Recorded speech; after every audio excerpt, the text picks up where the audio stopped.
How does transactional funding work for real estate investors in Miami, Florida? The city of Miami, located in Miami-Dade County, is a major international banking, financial, and cultural center. It is also located at the epicenter of a unique real estate market, having massive condominium inventory and a large number of single-family homes. At one time, it led the nation in foreclosures, and because of its international flair and unique cultural diversity, it's also a mecca for international real estate investors.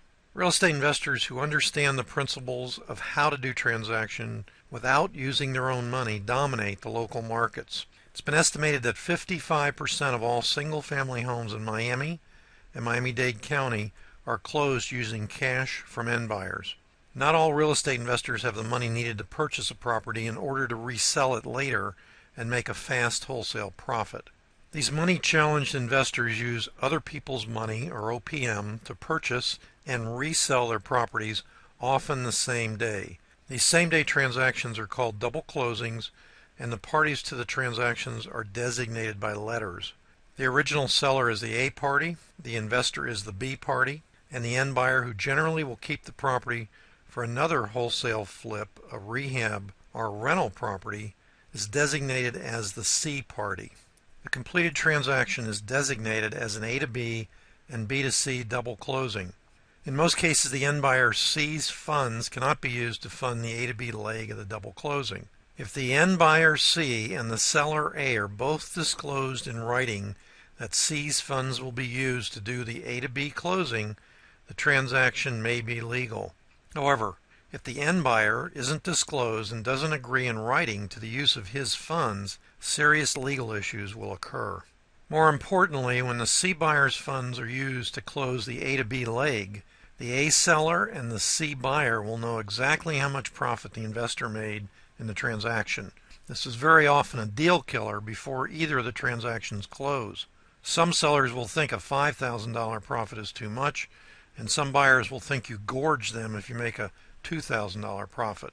If the investor does an assignment of contract, the same issue will arise. All parties to the transaction will know how much profit the investor made. To be able to borrow the funds needed to close the A to B leg, transactional funding is required if the closing takes place on the same day. The C buyer must wire in his money for closing to the closing agent at least one day ahead of closing. No money orders or cashier's checks are acceptable. There's too many counterfeits. If the C buyer is sending funds from outside the continental United States, at least 3 days should be allowed for it to arrive and be cleared. If the end buyer's funds do not arrive timely or there are last-minute title issues that must be cured, the closing will likely be delayed.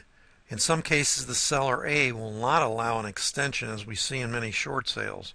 Then the money loan for the A to B closing is actually so-called hard money.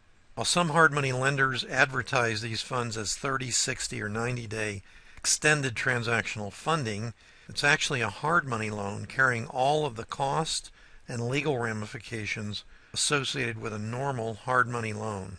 Hard money loans can cost 3 to 5 times the cost of transactional funding, so make sure the end buyer is ready to close on time. If you haven't done so already, pick up a copy of my free ebook entitled How to Explode Your Real Estate Investing Career Using Transactional Funding and Where to Get It. You can find it at www.transactionalfundingfl.com. To your limitless success, I'm Dave Dinkle.